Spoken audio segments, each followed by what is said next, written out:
Selamat malam, Bapak, Ibu, Opa, Oma, anggota PKLU GPIB seluruh Indonesia. Yang dikasihi Tuhan Yesus Kristus, kita bertemu dalam program Dewan PKLU GPIB dalam saya dan PKLU membaca Alkitab. Perkenalkan, nama saya Sumaryanti, anggota PKLU GPIB Betel Magelang.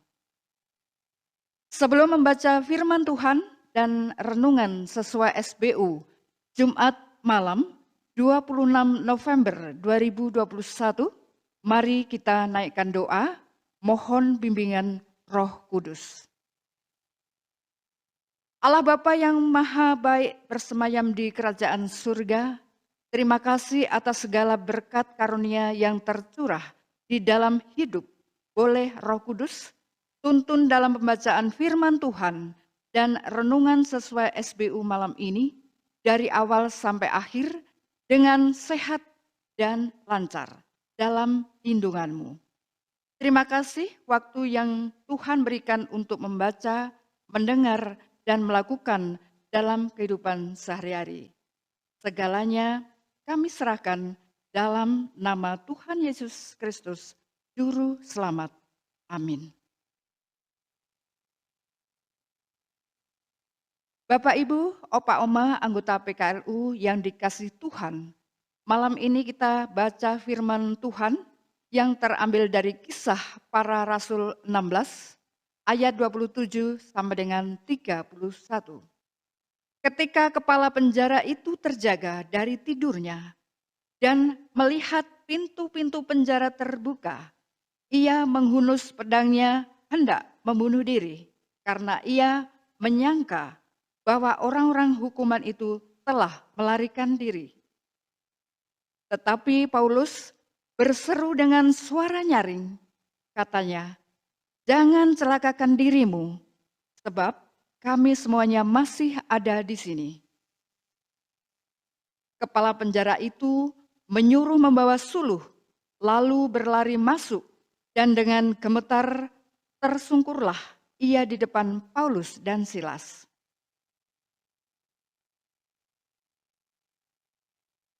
Ia mengantar mereka keluar sambil berkata, "Tuan-tuan, apakah yang harus aku perbuat supaya aku selamat?" Jawab mereka, "Percayalah kepada Tuhan Yesus Kristus dan engkau akan selamat, engkau dan seisi rumahmu."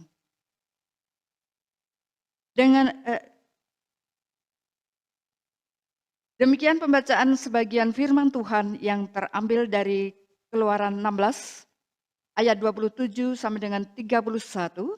Berbahagialah yang mendengar dan sebagai pelaku dalam kehidupan sehari-hari. Bapak, Ibu, Oma, Opa yang dikasihi Tuhan Yesus Kristus, kita akan bacakan renungan malam Jumat 26 November 2021. Jangan mencelakakan dirimu. Paulus hidup dalam kasih karunia Yesus Kristus, kehidupan rohani yang baik. Ia percaya dan menjadikan Yesus sebagai panutan hidupnya.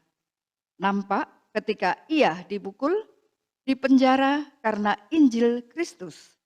Ia tidak mendendam, tidak membalas kejahatan dengan kejahatan. Contoh prinsip hidup dalam Yesus.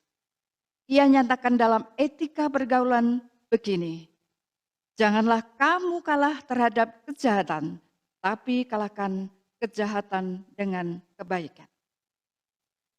Bukti sikap hidupnya dengan hati nurani yang baik nampak di malam gelap di penjara Filipi. Ceritanya, sesudah gempa yang hebat sehingga sendi-sendi penjara itu goyah, pintu penjara dan belenggu yang dipasang pada kaki Paulus dan Silas terlepas. Sang kepala penjara terjaga dari tidur. Ia melihat pintu-pintu penjara terbuka, lantas ia menghunus pedang hendak membunuh diri.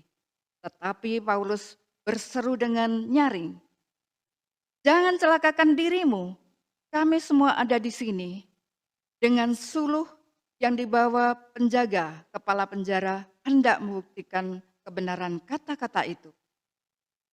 Ia melihat Paulus dan Silas masih ada di situ.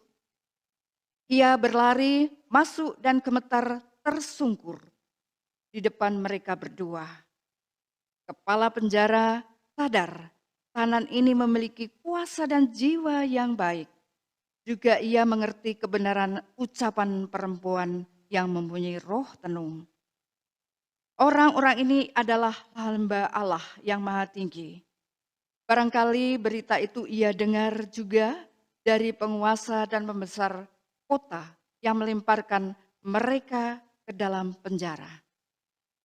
Kita diutus Tuhan Yesus untuk membawa damai sejahtera Allah kepada semua orang, mengampuni, mengasihi, membaharui hidup orang lain.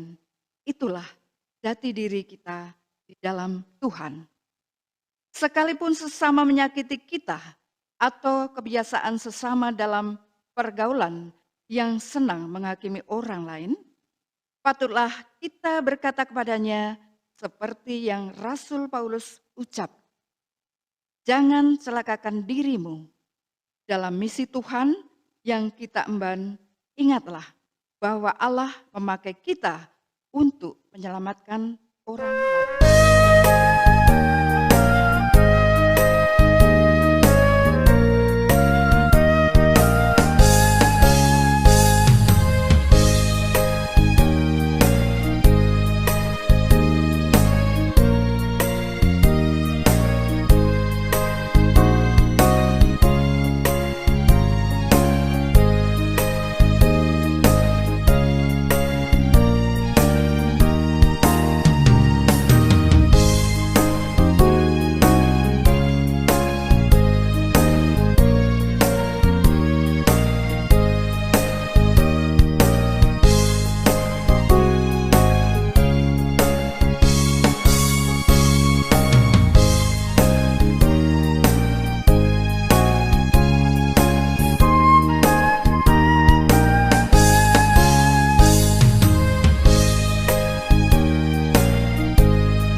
Bapak, Ibu, Opa, Oma, anggota PKLU yang dikasih Tuhan, marilah kita masuk dalam doa syafaat.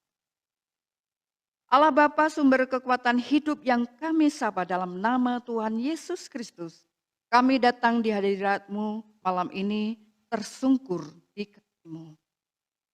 Terima kasih atas berkat yang tercurah dalam hidup kami.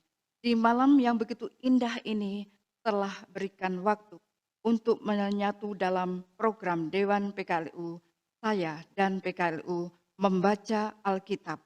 Boleh mampukan membuka mata hati, membaca, mendengarkan firman-Mu dari Keluaran 16 ayat 27 sampai 31 dan renungan malam Paulus hidup dalam bimbingan Roh Kudus yang tak pernah merasa khawatir karena Tuhan menyertai dalam setiap pergumulannya. Kami berdoa untuk para lansia anggota PKLU seluruh Indonesia diberi kesehatan, tetap beraktivitas penuh daya dengan kreativitas dalam campur tangan. Kami berdoa untuk para lansia anggota PKLU di seluruh Indonesia diberi kesehatan, tetap beraktivitas penuh daya dengan kreativitas dalam campur tangan Tuhan. Tuhan tetap hadir untuk memberkati program-program Dewan PKLU GPIB, terutama saya dan PKLU membaca Alkitab. Biarlah bisa terselenggara dengan baik sesuai dengan kehendak-Mu untuk mewartakan kabar baik Tuhan Yesus Kristus. Kami berdoa bagi Presiden Republik Indonesia. Berkati Bapak Jokowi beserta jajarannya dalam memimpin bangsa Indonesia sampai pada unsur yang terkecil, diberikan hikmat dalam mengatasi COVID-19, pulihkan masyarakatnya dalam kesehatan dan ekonominya, juga yang terkait menangani COVID-19 dengan semangat tanpa mengenal rasa lelah. Beri kekuatan untuk mengatasi bencana alam dari tanah longsor, gempa, banjir, dan lain-lain. Ampuni segala salah dan dosa kami. Hanya dalam nama Tuhan Yesus Kristus kami mengucap syukur. Amin. Tuhan memberkati. Tetap semangat. Pelayanan Segar dan hijau.